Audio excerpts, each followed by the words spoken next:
João capítulo 10, verso 10. O tema da minha mensagem hoje, ela vai falar de estações.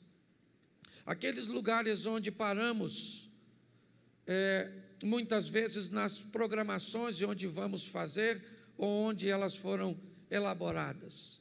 As estações de trem, onde dá a oportunidade de pessoas subirem ou descerem. Aquelas estações que estabelecemos durante uma viagem, onde nós vamos abastecer, onde é que nós vamos comer, onde é que nós vamos pernoitar. Deus colocou uma palavra no meu coração, e ela tem a ver com esse texto. Coloque, por favor, o texto, João 10, 10.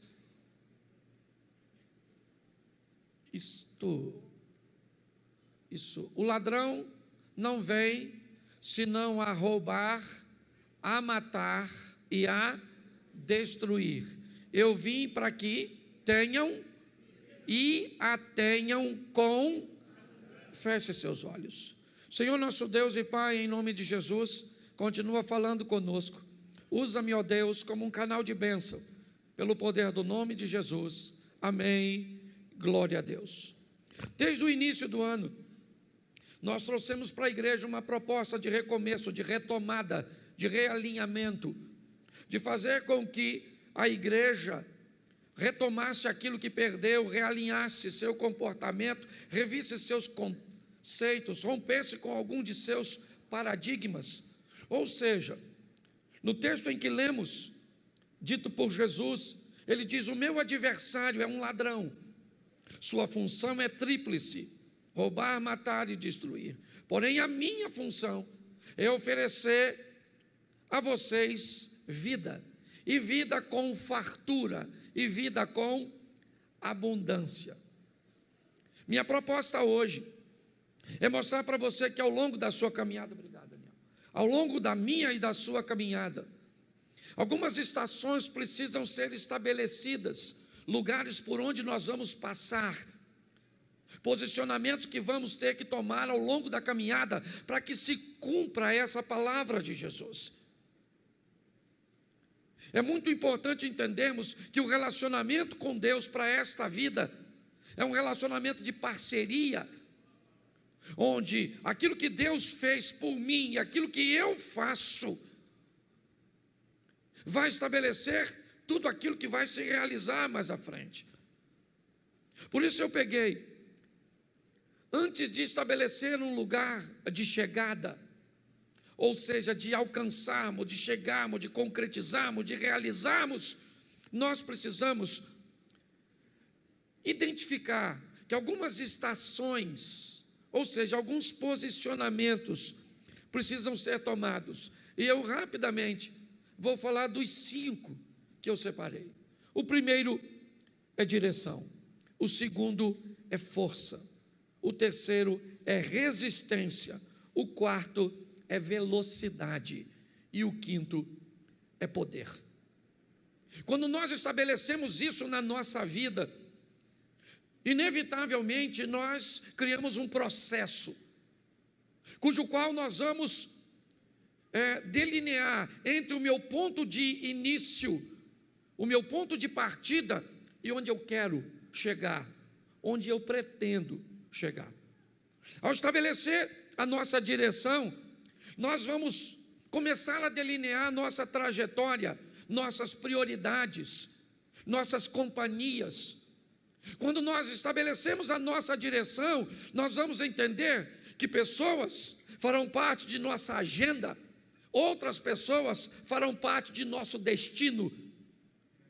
Nós vamos parar de canalizar forças para momentos que são apenas transitórios e passageiros, para pessoas ou situações que não fazem parte do nosso destino, mas sim do nosso momento. E não que o momento não seja importante, e na verdade o é, mas muitas vezes choramos por vermos pessoas ou situações partirem da nossa vida, que na verdade elas não fazem parte de nosso destino, mas apenas de um agendamento pontual da nossa caminhada. Existem, e nós precisamos entender que esses destinos são espirituais e físicos. Quando nós olhamos para isso, né, nós precisamos entender que a nossa direção vai ser muito influenciada, mas muito influenciada pelo meio de convívio que nós estabelecemos. Na vida só há duas direções. E, aliás, nas duas vidas que temos. Pastor, por que o senhor está dizendo que existem duas vidas? Porque Apocalipse diz: ao que vencer não receberá o dano da segunda morte. Se a Bíblia diz que tem duas mortes, é porque tem duas vidas. E uma delas é espiritual, que define o destino, que pode ser céu ou inferno. E outra vida é física, que define o que você vai viver, felicidade ou infelicidade. A proposta que Deus tem para mim e para você, que eu quero hoje transmitir para você, é que você define entre as duas possibilidades do mundo espiritual, céu ou inferno. Pastor, não tem uma terceira? Não tem. Ou é céu ou é inferno. Eu queria ser uma alma penada, não queria ir para lugar nenhum. Não rola. Sua direção ou é céu ou é inferno no mundo espiritual. No mundo físico, sua direção ou é felicidade ou é infelicidade. É assim que funciona. Então a proposta bíblica é o quê? É céu para a vida espiritual e felicidade para a vida física aqui neste mundo. É isso. Quando nós olhamos, por isso Jesus diz: eu vim para que tenham vida e a tenham em... Ou seja, você vai ter uma vida extraordinária nesta terra, só não vai ter se você fizer escolhas erradas. E além de tudo, você vai depois estar com Deus. E o que a Bíblia me diz para que eu possa criar ou estabelecer uma direção correta? Primeiro é saber para onde eu estou indo. A Bíblia diz que ouvir pessoas, buscar conselhos é importantíssimo para o desfecho da fase da direção, que é a primeira fase. Quando somos crianças, adolescentes, normalmente nós não pensamos em direção, nós simplesmente vivemos. Mas quando vamos entrando na juventude, inevitavelmente a vida ela vai nos levando para uma fase de responsabilidade, onde ela vai requerer de mim e de você qual a direção, é céu ou inferno? Qual é a direção? Lembra por que não batizamos crianças? Porque elas ainda não têm a escolha da direção. Mas quando isso passa, inevitavelmente, a vida pede dela, céu ou inferno, felicidade ou infelicidade. Só tem duas direções. Você não tem como caminhar para céu e inferno simultaneamente, porque não se pode servir a dois senhores ao mesmo tempo. E você não consegue ser feliz ou infeliz simultaneamente. Você pode ter alegria e tristezas, coisas envoltas em momentos. Você pode parecer ser feliz por causa de uma euforia, aquilo que vem de fora para dentro. Mas o que a Bíblia está dizendo é que eu posso encontrar isso na fase dos aconselhamentos, certo? Porque quem não sabe sua direção corre dois riscos. O primeiro, de não ir a lugar nenhum, e o segundo, de andar em círculos. Tem gente que a vida gira, certo? Simplesmente não avança. Você encontra alguém hoje e você encontra ele daqui a 10 anos e ele está no mesmo lugar. E ele tem movimento, ele só não tem ascensão, ele só não tem crescimento, ele só não tem avanço. E não é disso que eu estou falando. Eu estou falando de glória em glória, de fé em fé, para que amanhã seja melhor do que hoje, para que a manifestação de Deus amanhã na nossa vida seja superior àquilo que nós estamos vivendo hoje. Quem não tem direção, você pergunta para ele onde ele se vê daqui a 5 anos, ele não sabe. Esse dia eu estava mostrando o terreno da igreja para alguém, e alguém me perguntou: pastor, onde o senhor se vê daqui a 5 anos? Eu falei: dentro da igreja aqui, pregando para 2.500, 2.800 pessoas. Quem não tem direção, não tem perspectiva de futuro. Então, a Bíblia diz que eu preciso ouvir pessoas e buscar conselhos, mas presta atenção em Provérbios 11, 14. Coloca para mim, por favor, Provérbios, capítulo 11, verso 14. Eu vou dar mais uns 4 ou 5 versículos, então, por favor, fique atento, eu acabei não combinando com vocês. Provérbios 11, 14. Isso. Vamos lá? Não havendo sábia direção ou sábios conselhos, o povo, mas na multidão dos... Preste atenção, você precisa de conselho, sim ou não? Sim ou não? Mas de que tipo de conselho? De gente sábia. Ok? Para você ter uma boa direção, você tem, certo? Que buscar viver perto de quem tem sabedor, porque conselho de cabeça de bagre não vai te levar a lugar nenhum. Quanto mais rápido você descobrir qual é a direção, para onde você está indo, qual é o seu fim, qual é o seu destino, onde você se vê daqui a 5 anos, a 10 anos. Pastor, isso é se preocupar com o futuro? Não, isso é planejamento de vida. É assim que funciona, tanto no mundo espiritual, quanto no mundo físico. Está lá, a água nos artelhos, a água nos joelhos, a água nos lombos, a água, certo? E depois eu não consegui. O que é isso? Isso são níveis. E nós precisamos entender e olhar para esse ambiente. Porém, já que eu estou falando de caminhada e de vida, tome cuidado, porque ao longo da vida, você pode encontrar sábios, pessoas sábias que estão perdidas. Então, às vezes, você pode receber um conselho extraordinário de um bêbado. Esse dia, eu ia dar aula num local, ia ministrar uma aula, chegou um camarada na minha casa, e ele me deu uma aula extraordinária, alguém que eu não imaginava que ia me ensinar tanto, me ensinou naquele dia. Mas cuidado, porque você pode receber um conselho de loucos que têm direção. Preste atenção, na vida você pode encontrar sábios que estão perdidos e vão te dar um conselho sábio, e loucos que têm direção e que vão te levar para mais longe de Deus do que você pode imaginar, porque estão envoltos em seus resultados. Lucas 12, 20, coloca para mim isso, e vai dar o entendimento do que Jesus está dizendo. Lucas 12, 20, eu não sei se eu consigo falar de todos os pontos aqui, mas vamos lá.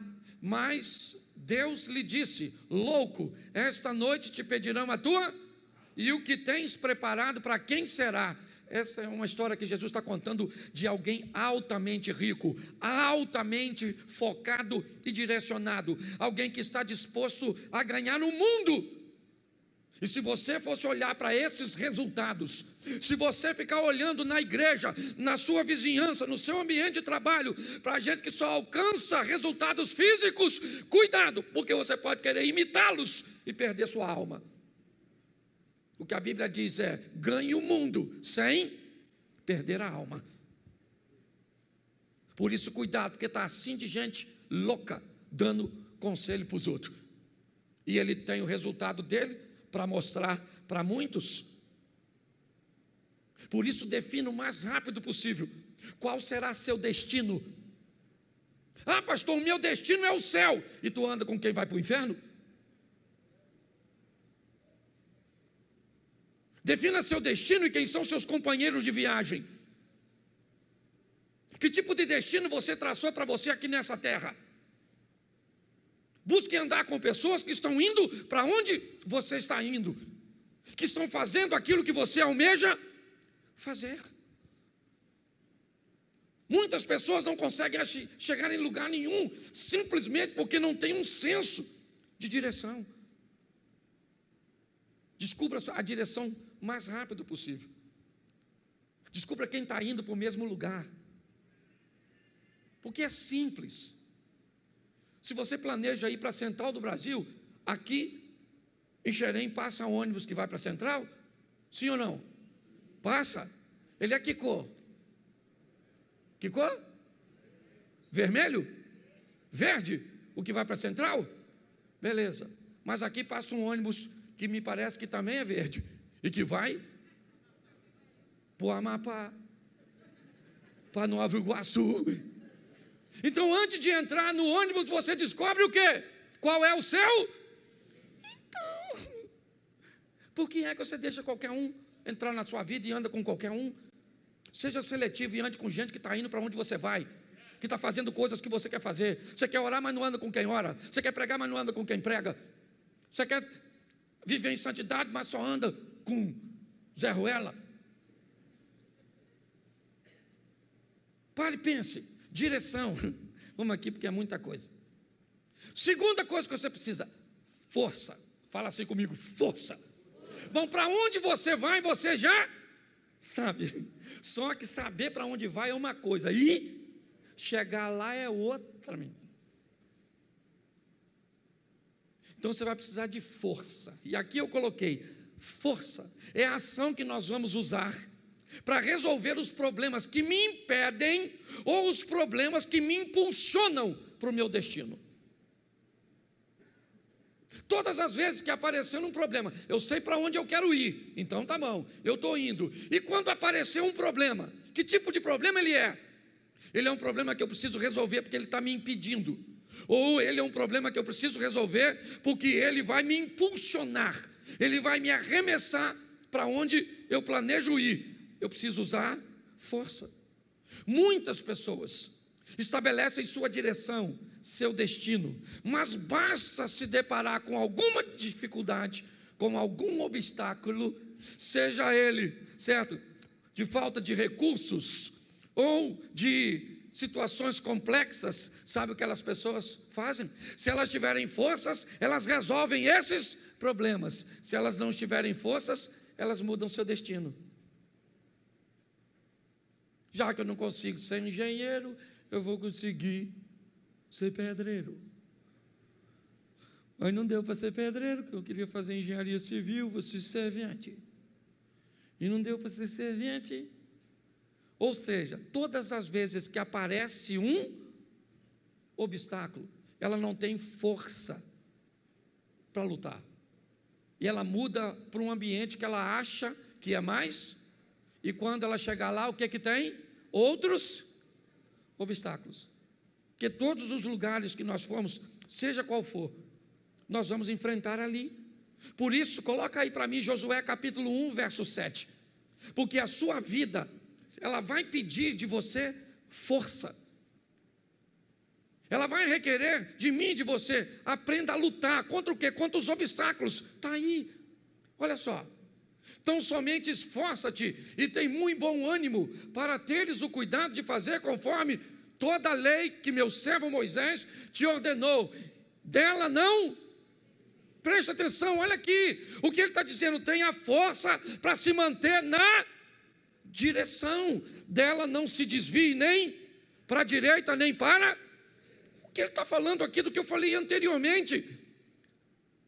A direção foi estabelecida, mas para ficar nela, eu vou ter que ter força. Esforça-te. Vou dar para vocês terra de jebuseus, cananeus, heteus, filisteus, terra que mana leite e mel, está tudo lá. Mas esforça-te. Vai lá e vai lutar, porque eu vou dar vitória para vocês. Ah não, eu quero uma terrinha que não tem ninguém. Nós precisamos de força. É uma das estações. A primeira é a direção. Já sei para onde eu vou. E a segunda que eu vou ter que parar é força. Terceira, resistência.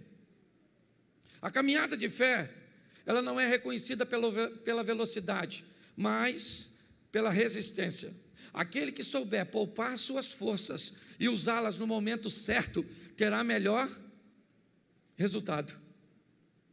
Você já viu gente que entra na igreja, se converteu, mas pensa numa pessoa, descobriu a direção, o céu, e acha que agora aceitou Jesus, super-homem, mulher maravilha, e começa a fazer tudo, e faz tudo, e participa de tudo, e de repente, cadê a pessoa? Sumiu. Falava até mal de tu, que tu era meio devagar. E você olha e cadê? Lhe faltou o quê? Usar a força certa para a coisa certa, gente. Pare de canalizar suas forças para lugar errado. Senão você vai esmorecer na caminhada. Fica na igreja olhando para quem não deve. Fica. Pastor, vou embora daqui. Descobri que ir para o céu é muito difícil. Vou lá para o concorrente. Ah, pastor, não dá não. Ah, não dá não. Você sabe quantas vezes, nos 7 anos que a igreja está fazendo, que eu já tive vontade.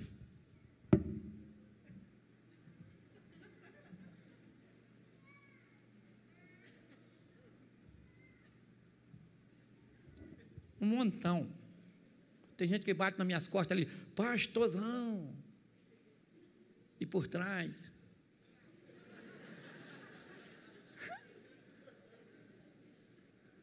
Assim, ó. E eu tenho que ser resistente. Teve gente que já me abordou ali, mas falou uns 20 palavrão comigo. Xingou eu, minha mãe, minha avó, minha tia, os parentes meus que não nasceu.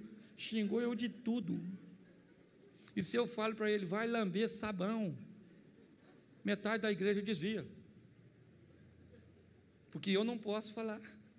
Então eu tenho que ser resistente. Falo para vocês mesmo, já tive vontade. E já falei com a minha mulher, filha, vamos embora. Nós podemos morar em qualquer lugar desse mundo hoje, louvado seja o eterno. Nossos filhos já estão criados aí, certo? Vamos embora, eu e você, no mundo afora. Balão mágico, uma coisa desse tipo. Mas aí eu paro para pensar, Cláudio, lembra quando minha cadela morreu? Lembra, Lolô morreu? Lolô morreu, veio a óbito, perdemos Lolô. E aí então, eu falei, nossa, sofri tanto por causa de Lolô, que eu falei, não quero mais, cachorra, chega, nunca mais. E o Espírito Santo falou ao meu coração, está machucadinho, não quer mais não, só por causa de uma decepção ruim, ou por uma situação ruim. Meu irmão, resistência, use a força certa. Você tem um pedaço de pau em casa, certo? E você tem um chinelo, se parece uma barata, você pega o quê? O quê? Mas o pedaço de pau é mais forte. Por que você bate o chinelo? Porque o problema é pequeno, então você resolve o chinelo, certo? Tem gente que não resolve, sai de casa. O que tem lá? Um monstro. Nossa, quem é? Uma barata. Sangue de Jesus tem poder. Mas se aparecer uma cobra na sua casa, você pega o chinelo? Você pega o quê? Porque você tem que usar a força certa para resolver a coisa certa. Para de potencializar a coisa pequena. Senão você vai jogar a sua resistência no lixo. Tem que ser resistente. Efésios 6,13. Coloca aí. Já estou quase terminando. Pensei que já estava aqui. Efésios 6,13. Preste atenção. Glória a Deus, Efésios capítulo 6, verso 13. Portanto, agora não estava lendo aquilo mesmo não, irmão. Portanto, tomai toda a armadura de Deus para que... Isso é uma mensagem fragmentada. Para que possais resistir no dia? Para que possais, não, volta lá no resistir, porque eu estou falando de resistência. Para que possais, isso aí, meu filho, lembra o que está acontecendo nesse capítulo de Efésios? Está falando da armadura para você estar protegido, é capacete na cabeça, é couraça, é escudo, é sandália no pé, para quê? Para que você seja resiste, porque cada dia traz consigo o seu mal. Você quer chegar, querido, no final? Seja resiste, porque está assim de gente falando pelo caminho. Sim ou não? É gente divorciando. Você já teve vontade de divorciar? Não fala não, você que é casado. Provavelmente você já teve vontade de matar seu cônjuge dormindo. Certo? Mas você foi resiste. Sim ou não? Isso, vamos lá, vamos adiantar aqui. Quarto, então primeiro vamos voltar lá no início. Você tem que ter direção, depois você tem que ter força, depois você tem que ter... E aí, se você chegar até aí, você define a velocidade. E eu confesso que eu fiquei desapontado quando me deparei com esse texto de Números 13, 25. Eu já tinha passado por esse texto dezenas de vezes, mas eu nunca tinha parado para ver sob essa perspectiva. Números 13, 25. Depois, voltaram ao fim de quantos dias? Quantos dias? Se esses caras voltam de espiar a terra depois de 40 dias, se eu quiser fazer qualquer tipo de conta, vai ficar, certo? Pequeno. Sim ou não? Sim ou não? Sim. Se ele levasse 20 dias para ir, mais 20 para voltar. Se levou 15 para ir, 15 para voltar, 10 para espiar. Se levou 40 para ir, 5 para espiar, 40 para voltar. Seja qual for, a conta compromete algo muito sério: a velocidade.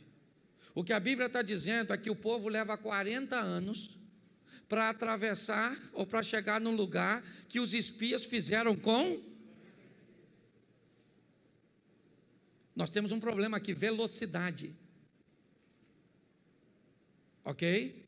Velocidade. Muitas pessoas se perdem porque ficam a vida toda lutando por um propósito.